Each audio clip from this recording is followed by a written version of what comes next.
Day mga kaluto, magluluto tayo ngayon ng sisig na puso ng saging.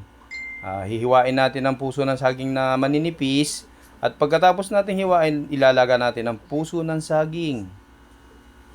Pagkatapos nating malaga, maghihiwa tayo ng mga sibuyas. Dadamihan na natin ng sibuyas para mas malasa. Tapos lagyan natin rino. Yan. Lalagyan natin ng suka.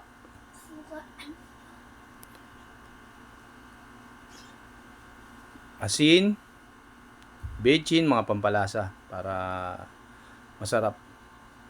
Yan. Ubusin.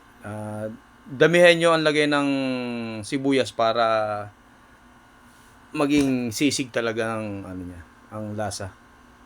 Sibuyas lang ang nagpapasarap talaga sa sa sisig. Isa sa nagpapasarap ang sibuyas. Sumunod, lalagyan na natin ng siling panigang. Ihiwain din natin ng maninipis.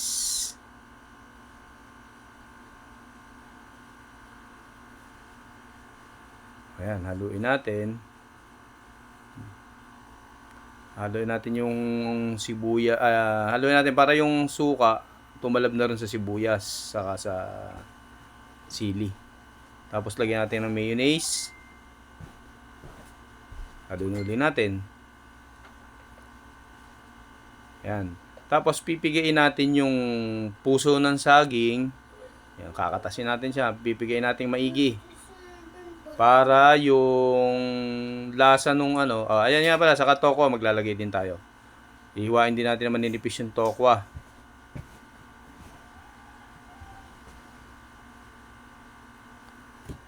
Maninipis lang. Tapos pagkahiwa natin ng tokwa, yan.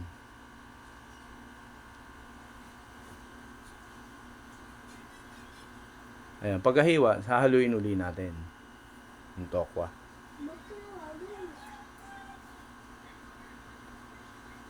Habang hinahalo natin,